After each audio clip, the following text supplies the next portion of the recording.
Olá, estamos dando início a mais um programa Debates Le Monde Diplomatique Brasil, uma iniciativa do jornal Le Monde Diplomatique Brasil, em parceria com a TV PUC, com o canal universitário e com a TVT, a TV dos Trabalhadores. Agora, depois das eleições, nós temos que começar a olhar para o futuro. Como esse futuro pode ser construído de uma maneira sustentável? O Brasil teve na COP27, o Lula falou lá num compromisso de redução da poluição à atmosfera, da emissão de gases, e isso implica em discutir a matriz energética brasileira, de quais são as fontes da energia que a gente recebe e que implicações o uso do carvão, da eletricidade, do gás, do vento, do sol, enfim, podem ter na matriz energética. A ideia é ter uma matriz energética não poluente. Então, a sustentabilidade passa por aí também. Para fazer essa discussão das possibilidades, olhando para o futuro, mas olhando para as experiências presentes também, nós convidamos duas pessoas que trabalham com isso já há algum tempo. Eu quero apresentar para vocês a Cristina Morim. A Cristina Morim é jornalista, ela foi repórter da Folha, do Estadão, colaborou em revistas como Galileu, Época, a revista da UNEP, foi diretora adjunta de comunicação no Greenpeace Brasil, coordenadora de comunicação do Observatório do Código Florestal e do IPAM, chefe da redação da equipe de comunicação do Ministério da Integração Nacional, e desde janeiro vem atuando no Instituto Clima Info. Ela é coordenadora do projeto Nordeste Potência, que visa promover as energias renováveis na região com bases justas e inclusivas. Muito bem, Cristina, muito obrigado por estar aqui com a gente. Vai ser muito importante a sua contribuição. Também quero apresentar para vocês a Jéssica Siviero.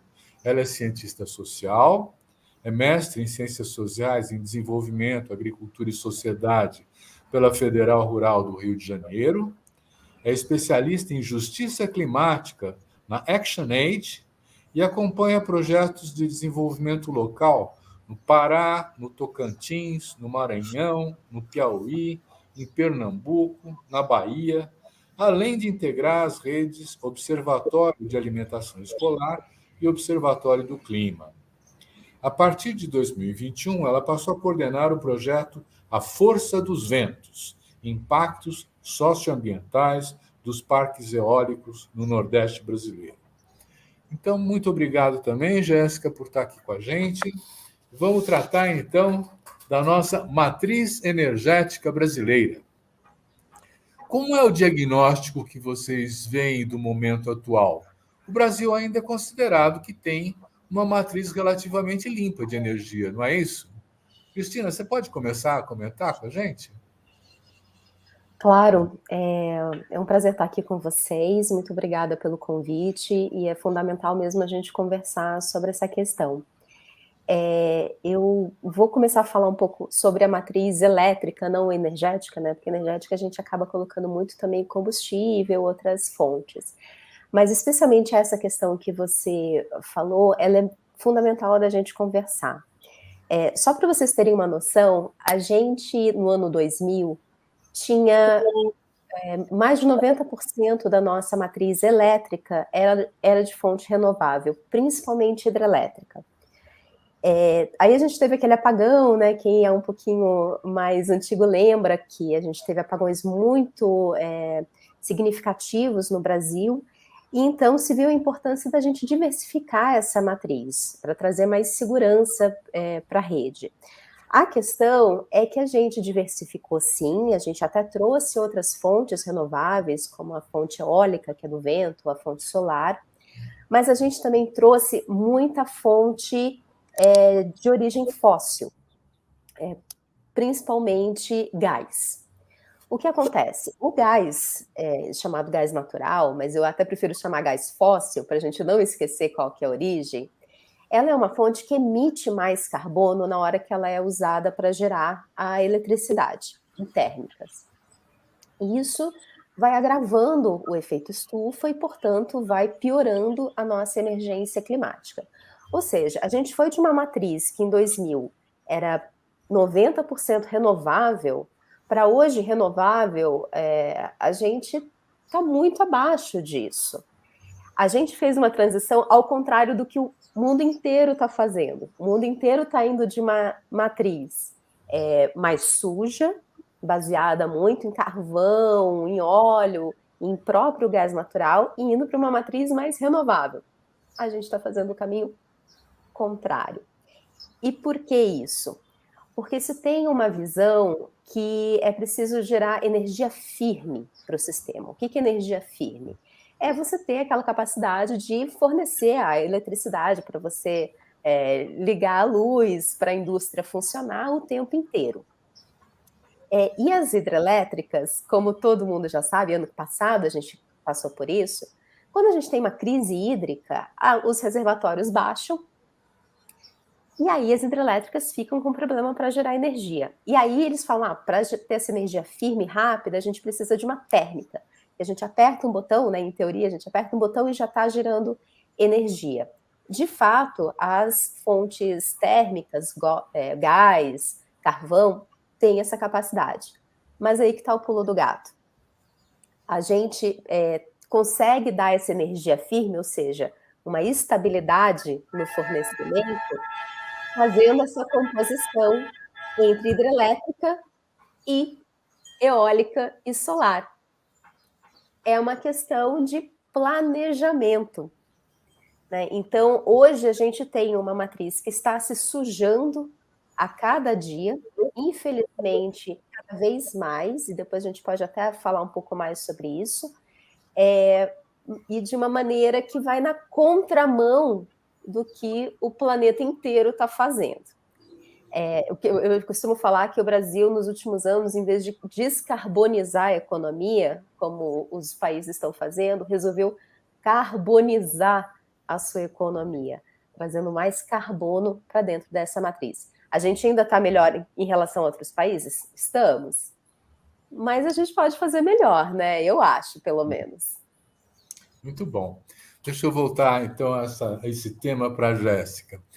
Jéssica, na COP27, que aconteceu agora, acho que tem 10 dias, alguma coisa assim, né? Quer dizer, o Brasil assumiu compromissos dizendo que vai limpar a sua matriz energética e vai ser um exemplo.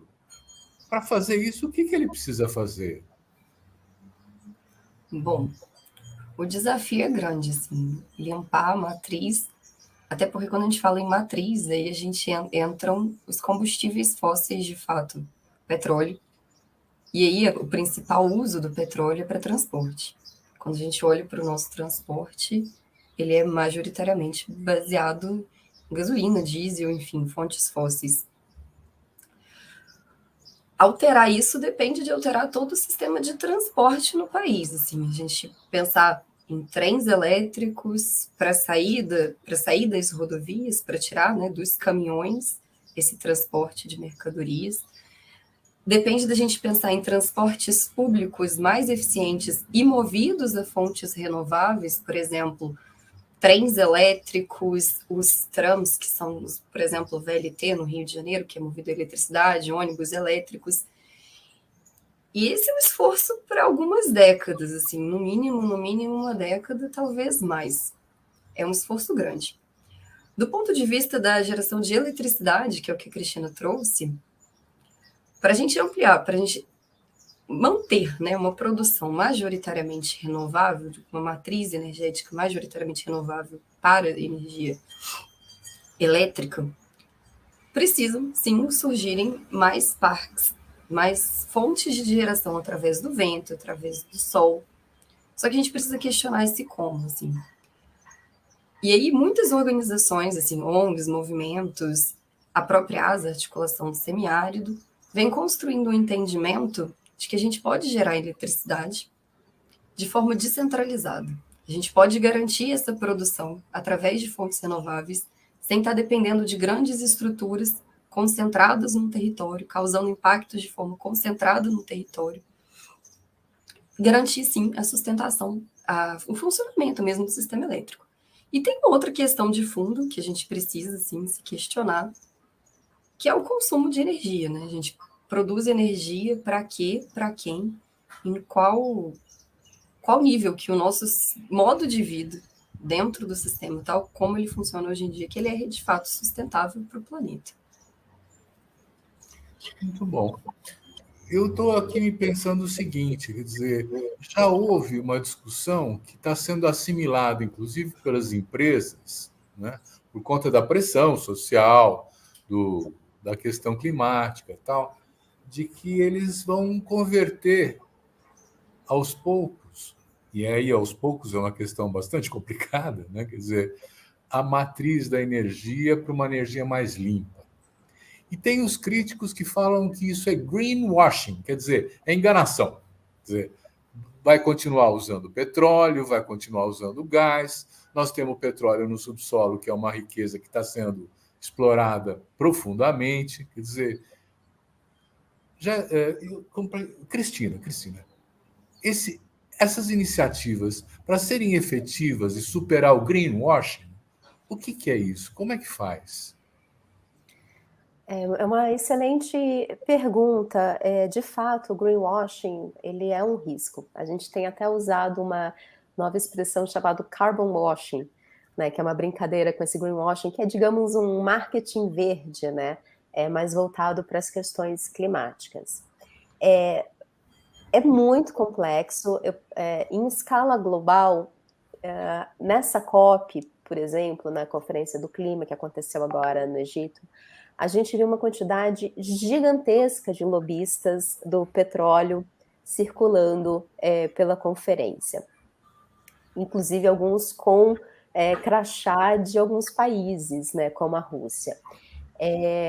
O que a gente vê é que existe essa pressão para usar o máximo possível essas fontes até elas de fato extinguirem. A pressão para manter fora dos textos da Convenção do Clima qualquer menção a phase out, ou seja, ao fim do uso desses combustíveis, ela é muito forte. E também existe muita tentativa de grandes empresas de manter a sua produção alta, né, a sua extração alta, de petróleo principalmente, mas também de gás, e até de carvão em alguns casos, e comprar, digamos, cotas florestais, como do Brasil, para fazer essa compensação. O secretário-geral da ONU, o Antônio Guterres, ele fez esse alerta, falou, olha, empresas que estão indo por esse caminho não vão. A compra desses créditos de carbono, principalmente de estoques florestais, ela é válida, mas tem que ser mínimo. A principal missão de vocês é reduzir essa extração e fazer a transição para um modelo que dependa menos de petróleo e mais de energias renováveis. No Brasil, tem uma questão que ela é fundamental. A gente, né, viu alguns anos atrás o pré-sal sendo descoberto, depois todo aquele investimento gigantesco na sua exploração, e muito sendo usado como um ticket para o desenvolvimento do Brasil. Eu espero que, a partir de agora, a gente, de fato, use esse petróleo como sendo uma transição econômica, mas que não seja a base da nossa economia, nem a base do nosso desenvolvimento. A Petrobras, especificamente, mas outras empresas que também atuam nesse setor no Brasil, precisam olhar para essa fonte como sendo uma transição, de fato uma transição. E a gente já vê algumas empresas que hoje trabalham com exploração de petróleo, fazendo investimentos, por exemplo, em adaptar suas tecnologias para gerar energia eólica no mar, que é chamado energia offshore, que a gente vê muito na Europa, né? A gente tem aqueles cataventos no meio do mar, etc. Isso é um avanço, esse movimento está vindo muito rápido para o Brasil, e a gente já vê algumas empresas trabalhando para isso, mas elas precisam mudar o seu modelo de negócio para que esse seja o principal, e aí fazendo um reforço no que a Jéssica falou, fazendo direito, porque os impactos, eles não são pequenos. É claro que toda tecnologia, toda geração de energia vai ter algum nível de impacto, seja ele ambiental, seja ele social.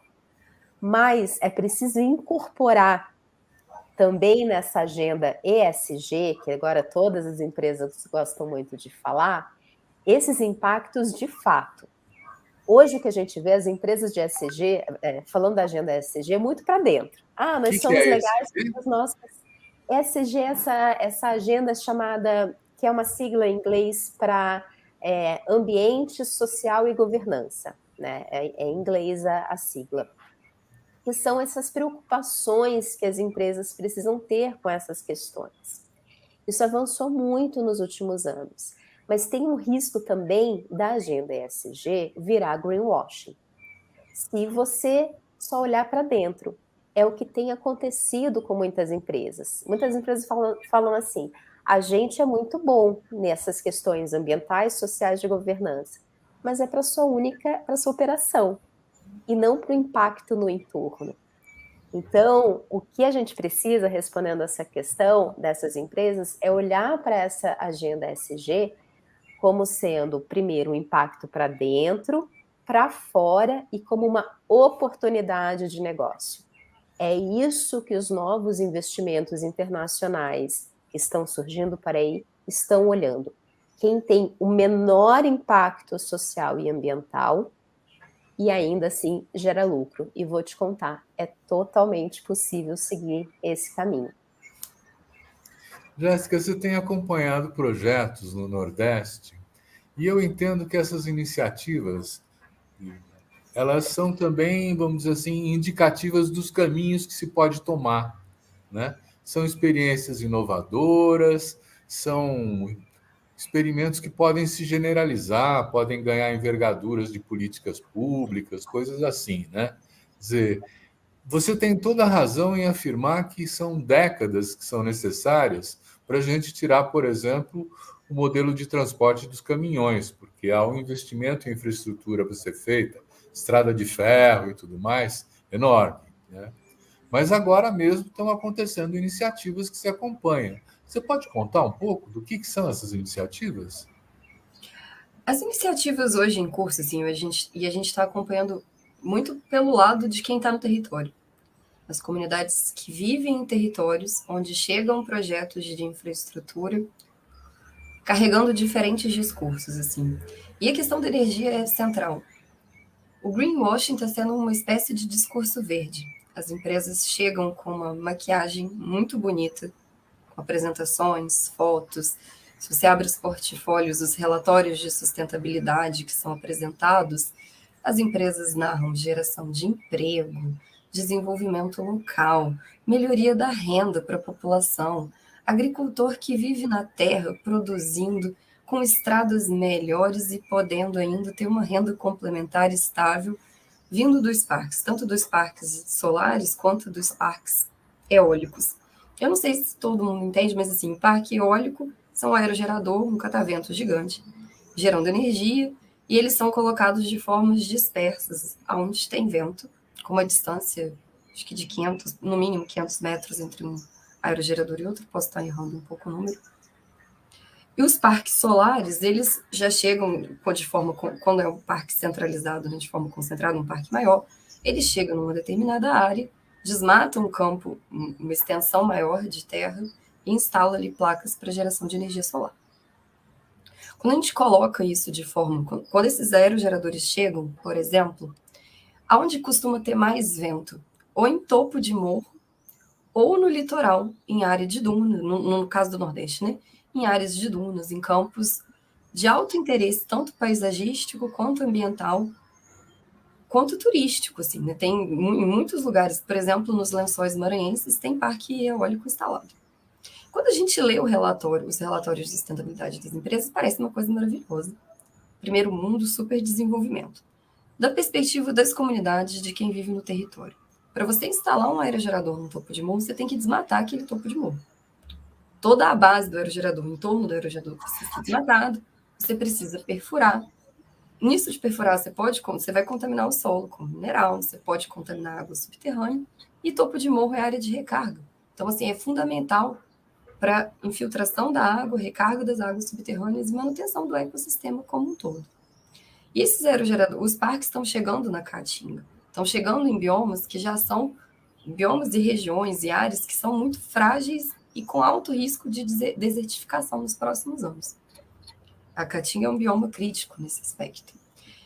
Quando a gente pega assim, tem muito discurso de que é possível mudar, mas assim, para mudar de fato, precisa de muito mais regulação pela parte do Estado. Os estudos de impacto feitos são muito frágeis. No geral, perpetuam um discurso de que não tem nada no território, de que são vazios demográficos, vazios produtivos, que a produção, que não existe produção de nada ali, e que não vai ter impacto. E tem impacto, até porque os aerogeradores, por si, eles geram infrassons e ruídos de baixa frequência.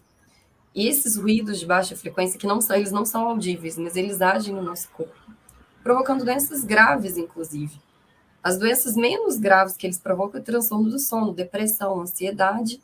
As doenças graves, de fato, são problemas cardíacos e respiratórios, arritmias cardíacas, descolamento de uma placa, de uma membrana que tem no pulmão e aí causa problemas respiratórios para o resto da vida.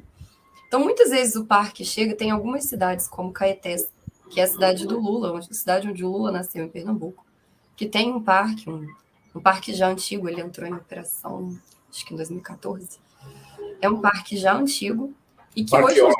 Um parque eólico já antigo, desde que entrou em operação desde 2014, que a população local sofre com muitos desses impactos. Assim, se você for conversar com a população lá, eles chegam com uma sacolinha cheia de remédios que eles estão tendo que tomar para conseguir dormir.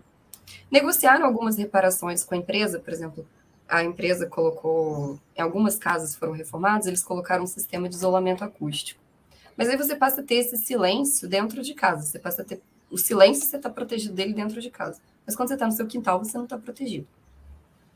Então, todo esse processo de negociar os impactos, de negociar compensações justas e entender aonde é possível instalar aerogerador, aonde não é possível instalar aerogerador, esse processo está acontecendo, não está acontecendo. Acontece de forma muito frágil. Falta da parte do Estado ação. Hoje em dia, o mercado de energia, assim, as energias renováveis são majoritariamente controladas por empresas estrangeiras, e isso é uma outra grande questão para a transição energética. A transição energética limpa que a gente está imaginando, que a gente está visualizando, né? A partir de mais parque solar, de mais geração de energia solar, mais geração de energia eólica, ela está sendo controlada pelo capital externo. Isso nos fragiliza enquanto nação, inclusive. Muitas vezes, um dos cenários possíveis para as empresas é passar a gerar energia no Brasil, armazenar em grandes baterias e exportar. E o mercado interno? Se a gente quer garantir a sustentabilidade da matriz energética brasileira, a gente precisa ter mais controle sobre ela. A Total, por exemplo, que é uma empresa francesa do ramo de petróleo, ela diversificou o portfólio dela. Hoje em dia, ela atua em quase todos os segmentos de energia, se não em todos. Além do petróleo, ela está na energia solar, está na energia eólica, está na hidrelétrica e em todas as outras fontes. A Petrobras, ela não está desenvolvendo em escala adequada essa transição. A Petrobras, o que vai acontecer nesse processo de transição energética? A Petrobras vai deixar de existir? Qual vai ser a importância dessa grande empresa estatal, uma das maiores empresas brasileiras, nesse processo de transição? Qual o papel que a gente quer que a Petrobras tenha? Uhum. Olha, eu fico com uma pergunta de qual é a proporção de cada modalidade de geração de energia na nossa matriz. Quanto é o petróleo, quanto é o gás, quanto é a eletricidade gerada pelo sol, pelo vento. Vocês têm algum dado sobre isso, hein, Cristina? Olha, não vou lembrar de cabeça, mas a gente tem cerca de 50... na matriz energética, né? Eu sei na matriz elétrica, a gente tem cerca de 52% a 54% de fonte hidrelétrica. A gente, em 2000, era 90%. O restante, ele é essa composição entre eólica, solar, gás, biomassa, a gente também tem alguma coisa de biomassa e um pouco de carvão, especialmente em Santa Catarina. Agora, essa diversificação, acho que a Jéssica ela colocou essa questão muito boa, né, da nacionalização, é importante que a gente veja também energia como sendo, já é essa commodity há muitos anos, mas a própria energia renovável, ela é uma commodity, sim. E a segurança energética, ela passa também por essa transnacionalidade. Vide, por exemplo, o caso agora da Europa, né, que está numa situação crítica por causa da guerra na Rússia, na guerra na Ucrânia, mas a gente também, no Brasil, precisa olhar para essa questão da transnacionalidade. Um caminho, por exemplo, e aí seria muito interessante se a Petrobras e outras empresas nacionais também começassem a olhar para isso, é essa capacidade da gente formar, por exemplo, uma rede de geração de energia sul-americana, né, compondo também com renováveis em outros países. Isso é possível tecnicamente, isso traz mais segurança energética para toda a região e uma certa independência na geração em caso de situações extremas, porque você consegue então compensar essas intermitências que existem naturais, né, da geração com essas fontes. E em relação à questão da exportação de energia, essa é uma outra questão também fundamental. A gente tem um novo elemento, digamos, não uma nova fonte, mas que agora tem se falado muito, inclusive no Nordeste, que é o hidrogênio verde. Hidrogênio, todo mundo aqui sabe que é uma fonte, né? Quem lembra daqueles exercícios na escola que você fazia hidrólise?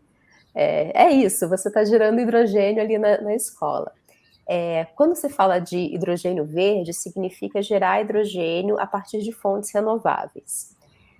No caso do Brasil, a gente tem falado muito de gerar hidrogênio verde a partir de fontes, principalmente eólicas. Isso é tudo muito bacana e a gente pode, inclusive, exportar isso. Tem maneiras de colocar isso, transformar, colocar num navio e mandar, por exemplo, para a Europa. E tem muitas empresas já pensando nisso. Mas também é importante a gente falar sobre esse investimento em fontes novas, renováveis, por empresas nacionais para uso em território nacional também, como uma fonte de desenvolvimento local, desenvolvimento nacional, desenvolvimento regional. A gente pode exportar produtos de alto valor agregado, que não seja, né, uma commodity somente, gerando oportunidade, gerando crescimento, e com esse selinho verde. Por isso, esse chamado que a Jéssica falou, ele é fundamental em vários setores, né? Uma questão importante em termos de Petrobras, essas grandes estatais, mas também das empresas de médio porte, também desses investidores, de olharem para essas fontes como sendo importantes para o próprio desenvolvimento da nação, né, da criação de riqueza que a gente pode gerar aqui.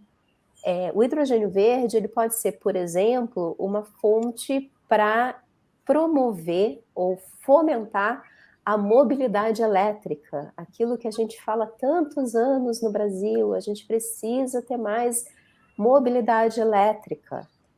A gente pode usar esse hidrogênio verde para fomentar essa mobilidade elétrica, e então na nossa matriz energética, que ainda tem muito petróleo, como a Jéssica também comentou anteriormente, a gente diminuir essa quantidade de petróleo e usar mais energia elétrica de fontes renováveis. Então, essa composição, a gente não pode também olhar mais para essas questões como se houvessem... não é uma questão de você embarrear, né, de você colocar tarifas, de você fazer uma hipernacionalização da economia. A gente sabe que a economia hoje é muito mais fluida do que isso. Mas qual é a sua prioridade enquanto nação? É você exportar commodity, e no caso da Petrobras, commodity do passado, que é o petróleo, ou você olhar para essas fontes como sendo uma oportunidade para você gerar riqueza, gerar desenvolvimento para a sua própria nação. Criar, por exemplo, com o Hemisfério Sul, um grid, uma rede que traga segurança energética para todo mundo. Né? É você olhar as oportunidades de acordo com as suas próprias prioridades. Uhum.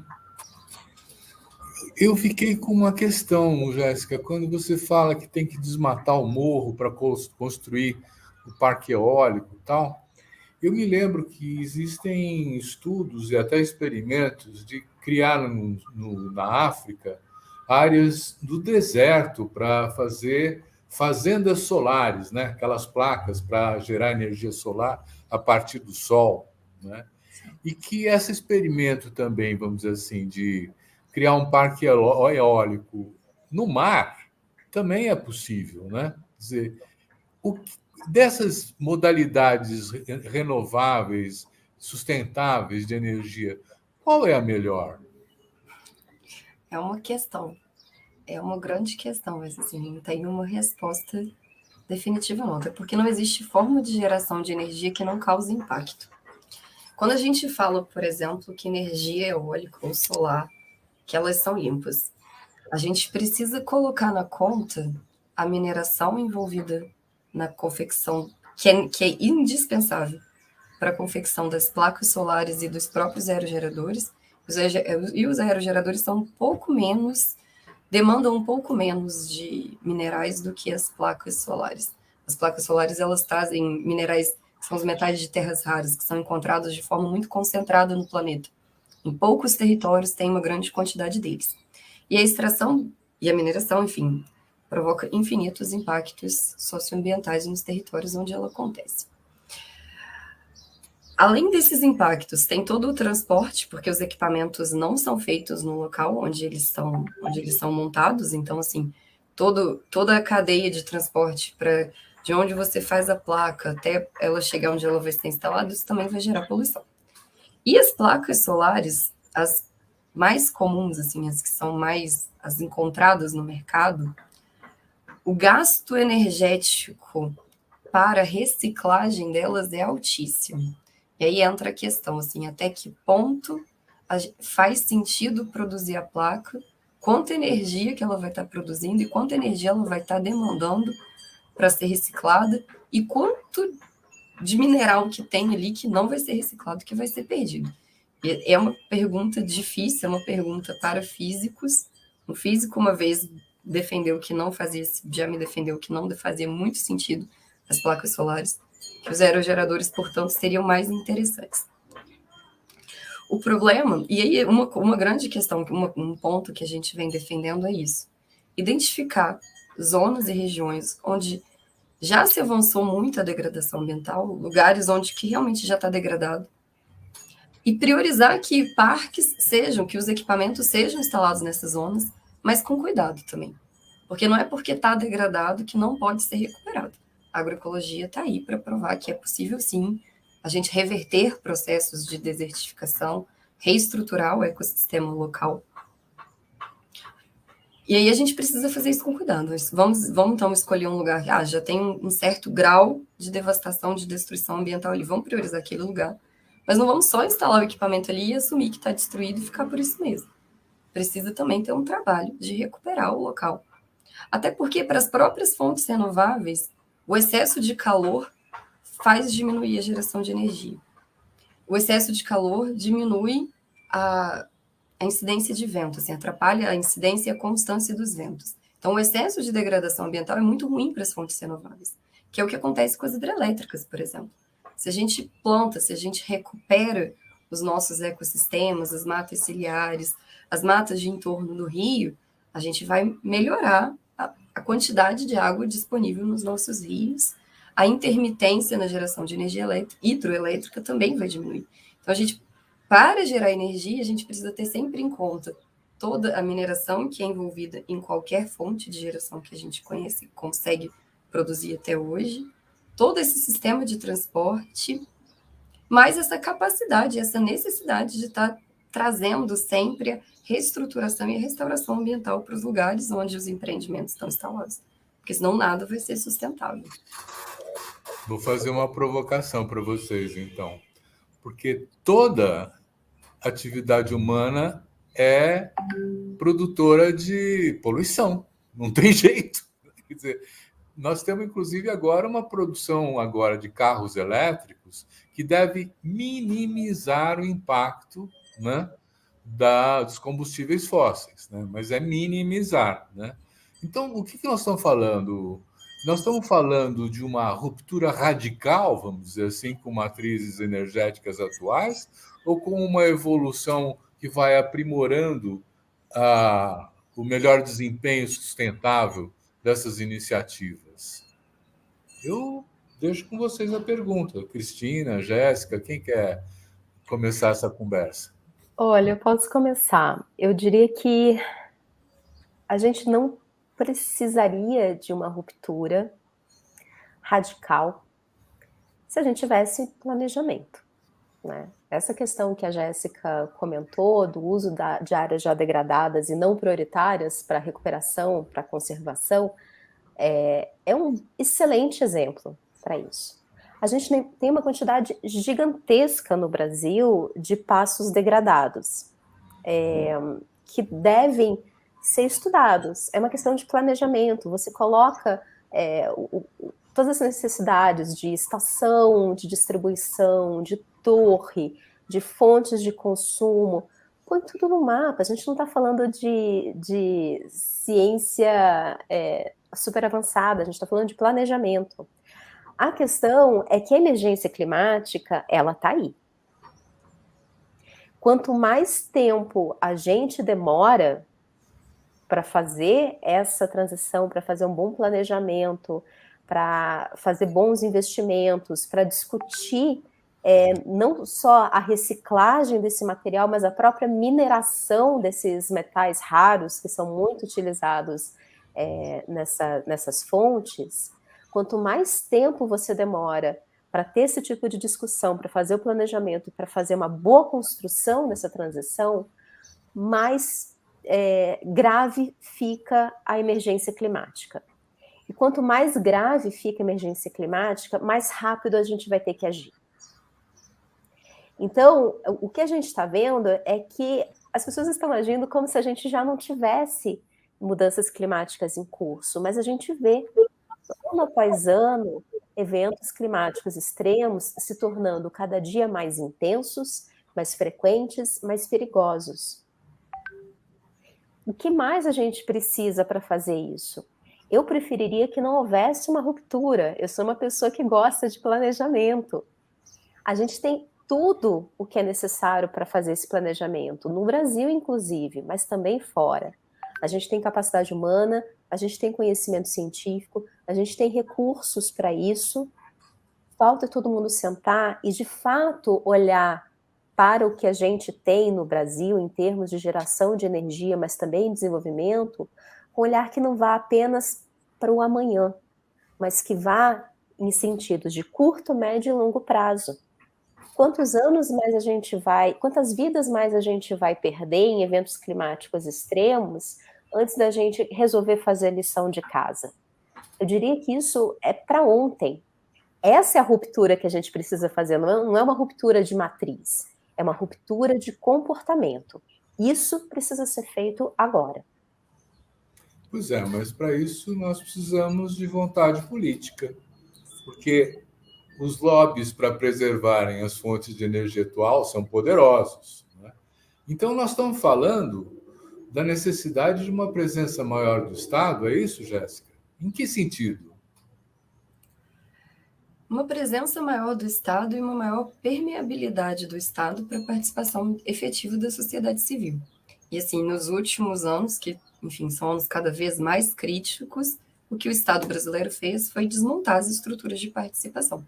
A gente precisa qualificar o debate internamente, a gente precisa ter espaços, por exemplo, teve a COP, que é um evento internacional. Precisamos ter espaços semelhantes no Brasil, feitos e organizados por brasileiros, claro, com participação de pessoas de outros países, principalmente dos nossos vizinhos, na América do Sul, na América Latina. Mas a gente precisa fortalecer a sociedade para que isso entre na pauta, para que não fique só o lobby das empresas petroleiras, que, por exemplo, na COP, elas tinham delegações maiores do que vários países juntos, assim, eu acho que somando... Teve um cálculo que foi... alguma organização publicou isso há poucos dias, somando vários países africanos, e em tese essa foi uma COP da África, somando vários países africanos, a delegação deles não chegava à metade do que era a delegação do lobby, para lobby de petroleira, para lobby dos combustíveis fósseis, não só petroleira, né? O gás também, o carvão também. Eu não acredito que é possível uma ruptura, assim, ela é inexequível. Imagina como que a gente, de repente, fica sem energia, assim, isso não é realizável. Mas a longo prazo, com participação social, com mais controle, a gente rediscutindo a legislação, a gente ter como prioridade o bem-estar, o bem-viver, né?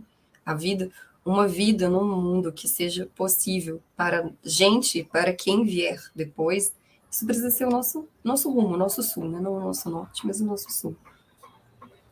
Para que essa transição aconteça, tem iniciativas muito interessantes. A Araiara, que é uma organização social também, eles têm apostado muito em placas de geração de energia solar que sejam de materiais recicláveis. E estão envolvendo cooperativas e organizações locais, inclusive na Amazônia, para a confecção dessas placas. As organizações que estão no semiárido estão construindo, o CERSA, que é o Comitê de Energias Renováveis do Semiárido, construiu modelos já tem um pequeno parque solar feito por comunidade rural para geração de energia, para cair no sistema, para cair na rede. Não só conta para a gente quem está nesse comitê, para entender se é Estado, o que é? Esse Comitê de Energias Renováveis do Semiárido é uma organização social, é uma ONG, como um comitê, né, ele se organiza em diálogo com outras organizações e procura fazer lobby é uma palavra, fazer incidência. É isso mesmo. A gente também faz lobby, assim, no sentido de fazer incidência política para pautar a questão energética e a transição energética de fato justa, popular e inclusiva nos estados do Nordeste, principalmente, não só, mas principalmente Paraíba, Pernambuco e Rio Grande do Norte. Mas tem também nos outros, tem membros e diálogo nos outros estados também. É tudo sociedade civil? Tudo, até onde eu sei, tudo sociedade civil, assim como membros orgânicos, tudo sociedade civil. Mas há um esforço grande de diálogo, até porque boa parte dos governadores do Nordeste, dos governos do Nordeste, são governos progressistas, são governos mais à esquerda, que mantêm, que estão abertos a ter diálogo com a sociedade civil. E há um processo de organização já não tão recente assim, porque as energias renováveis se espalham, como a Cristina colocou, né? Foi no apagão que teve ali em 99, ali desde o início dos anos 2000, o Estado passa a incentivar, inclusive incentivo com dinheiro, assim, né? Incentivos fiscais, incentivos financeiros mesmo, para que novos parques surjam, para que novas fontes surjam.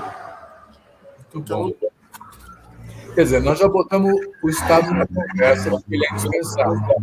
Né? Eu queria, Cristina, que você explicasse que planejamento é esse que você tanto insiste que tem que ser feito. Como é que faz? O que é? O que contém esse planejamento? Olha, bom, contém muita informação técnica, obviamente. O Brasil tem uma tradição que nem sempre é vista, mas de excelentes técnicos na área energética. Dá prioridade para políticas públicas que contemplem tanto o desenvolvimento econômico, mas também social e ambiental.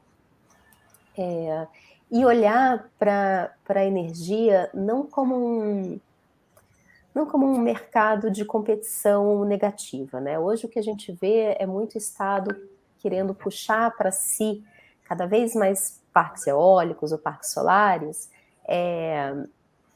como uma forma de desenvolvimento da economia, mas sem cuidado, né? Então você acaba promovendo uma competição, digamos, negativa, replicando esse modelo de ocupação do solo, de geração de renda sem inclusão, sem respeito.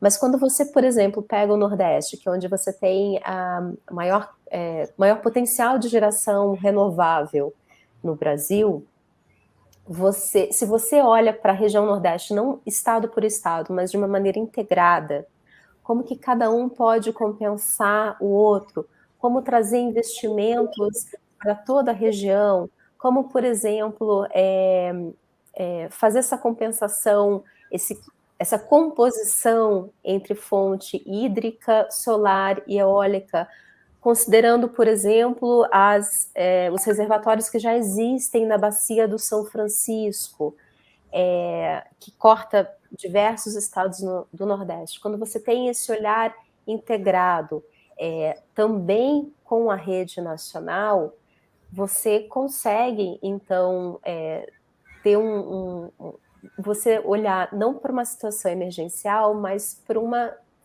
geração de energia que seja capaz de alimentar não apenas o que você tem de demanda atual, mas num crescimento projetado. E aí, falar um pouco da questão federal. Como a Jéssica falou, os últimos anos foram um desastre nessa questão. A participação social não apenas era inexistente, como era não querida, e com isso se perdeu muito espaço. Mas a função federal, ela é fundamental nesse processo, né? Como fonte regulatória, seja para a questão de bons licenciamentos, mas também para fomento do que é prioritário para o país. Existe agora um debate, saiu ontem na imprensa, esse final de semana na imprensa, que a equipe de transição do governo eleito visa a talvez criar uma secretaria de energias renováveis. Acho interessante, que bom, mas o meu convite que tal que a Secretaria de Fontes Renováveis seja a fonte, seja a secretaria mais forte, e não apenas uma secretaria que faça um trabalho paralelo. Porque a partir do momento que você coloca a energia renovável no centro do seu planejamento, então você muda a maneira de você olhar para onde vão os investimentos, como que você vai fazer essa distribuição. E aí eu vou colocar outro componente também do papel do governo federal. Existe um potencial gigantesco de geração de energia solar descentralizada, que a gente mal falou aqui. O CERSA, que a Jéssica comentou, trabalha muito nesse componente. O que é energia descentralizada? É aquele painel que você tem no seu telhado, ou que coloca numa padaria, ou que uma comunidade pequena, que tem ali uma central pequena, essa energia descentralizada solar. É onde você tem a maior potencial de geração de emprego, de desenvolvimento local, porque você estimula pequenos negócios, você estimula, por exemplo, um agricultor rural a não gastar, que precisa irrigar sua plantação. Esse produtor familiar, ele gasta uma grana hoje com energia fenomenal. Se ele tem essa energia solar descentralizada, esse custo dele reduz bastante, ou seja, é bom para o negócio dele. O governo central poderia, por exemplo, desenvolver um plano federal para estimular a energia descentralizada, especialmente para populações de baixa renda. Isso é bom para o país, isso gera emprego, isso gera desenvolvimento, faz a economia girar. Então, esse é um outro exemplo de que é possível você fazer um planejamento, seja numa escala federal, mas também regional, também estadual, colocando a energia renovável no centro dessa matriz de decisão e, a partir daí, construir o seu modelo de desenvolvimento. Isso impacta no uso do solo, isso impacta na economia, isso impacta em onde você vai colocar os seus investimentos. Muito bom. Olha, nós estamos chegando ao fim do nosso papo. O papo é bom, a gente vai engrenando e chega uma hora que nós estamos quase batendo na trave, né? Eu queria aproveitar esse último momento para perguntar para a Jéssica o que a ActionAid faz nessa contribuição para a produção dessa energia limpa, né? A ActionAid é uma ONG importante, é uma ONG comprometida com o feminismo, com a luta contra o racismo, com a erradicação da pobreza, e ela entrou também nessa questão da questão ambiental, né? Então, O que a ActionAid está fazendo aí? No momento, a gente tem...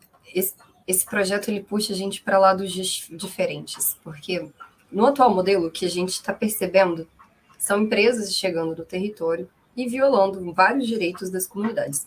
Então, muito do projeto atual, muito do que a gente tem feito é organizar, formar, trabalhar junto com organizações locais, a SPTA, por exemplo, a CPT, que é a Comissão Pastoral da Terra, para estar formando as comunidades, informando as comunidades rurais sobre quais são os seus direitos, quais são os impactos que essas energias no modelo centralizado causam quando elas chegam nos territórios, para que eles conheçam os caminhos para negociarem melhores compensações com as empresas, fazerem melhores contratos que garantam melhor renda para eles e que eles possam efetivamente escolher se querem ter um parque eólico ou solar ali ou não, e em que modelo, com que tipo de contrato, porque hoje as empresas chegam com contratos com cláusulas muito abusivas, renovação automática, possibilidade da empresa negociar o próprio contrato com uma outra empresa sem nem consultar o agricultor, a possibilidade de controlar todo aquele espaço que está sob contrato, assim, e aí, de repente, decidir fazer alguma coisa ali que não estava previamente acordado.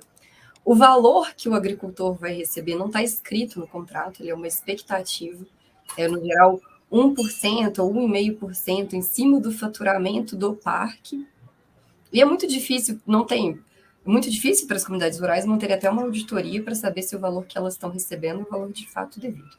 Então, assim, a gente atua muito nessa ponta de defender os direitos das comunidades, organizá-las, pautar a questão do licenciamento ambiental. A gente está em diálogo principalmente com o estado da Paraíba, que é onde a gente mais atua territorialmente, e aí não só por questão da matriz energética, a legislação ambiental brasileira, a regulação socioambiental de grandes empreendimentos precisa ser repensada. É inadmissível mais simplificação ainda dos licenciamentos no modelo atual, o atual desgoverno, né? Tentou simplificar, tentou encampar um modelo de licenciamento ambiental ultra simplificado, que seria só entrar na internet e preencher um formulário. Isso é inadmissível. Para a gente efetivamente planejar, para a gente ter controle do processo, para que ele seja justo, para que seja ambientalmente sustentável, o Estado tem que regular a parte socioambiental efetivamente. E isso demanda estudo, demanda pesquisa, demanda conhecimento da realidade, e conhecimento da realidade com participação de quem mora ali. Não dá para a gente abrir o IBGE, olhar dados espúrios, esparsos, que não dizem tanto sobre o contexto efetivamente de relações locais, e aprovar ou não relatórios e estudos de impactos socioambientais com base nisso. Na outra ponta, e isso é uma vertente que a gente ainda está começando, é apostar na geração descentralizada de energia, combinado com tecnologias sociais de armazenamento ou reuso de água. Por exemplo, as cisternas são um grande exemplo, né? E aí tivemos o programa 1 milhão de cisternas, que ganhou o prêmio da ONU, que foi uma política de muito sucesso. Mas uma coisa que não é muito pensada é justamente os sistemas de reuso de água, que no semiárido são muito importantes e que resolvem o problema, inclusive, do saneamento ambiental, do saneamento rural, né?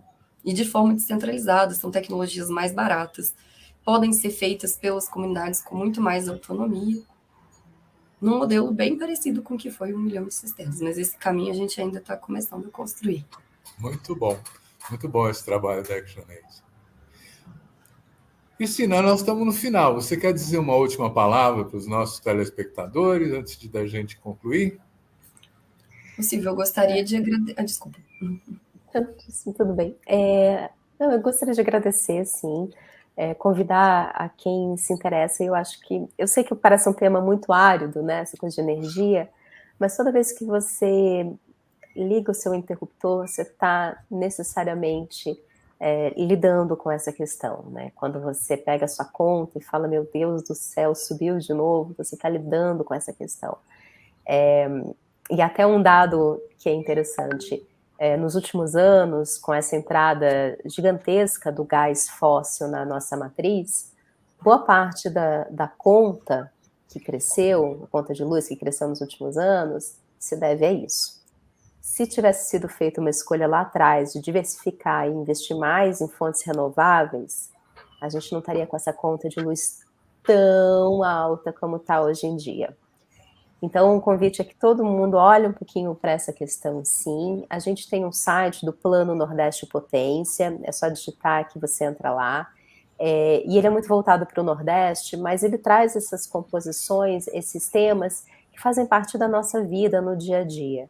E perguntar para os candidatos que foram eleitos agora, quais são os seus planos para essa área? O que você tem feito para estimular as fontes renováveis de forma respeitosa com as comunidades, de forma respeitosa com o meio ambiente, de forma respeitosa com si, né, com o próprio eleitor? Qual é o seu plano para os próximos 4 anos? Então, fica esse convite a todos. Muito bom.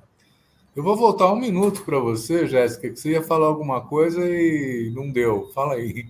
Não, eu ia agradecer. Agradecer a você, agradecer ao Le Monde pela oportunidade de a gente estar aqui conversando. Foi muito bom.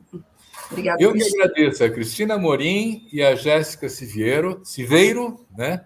Esse papo que vai orientando a gente para olhar para frente, para o futuro, uma vez ultrapassadas essas barreiras políticas que nós estávamos vivendo até agora. E agradecer também a você que nos assiste. Muito obrigado. Semana que vem tem mais.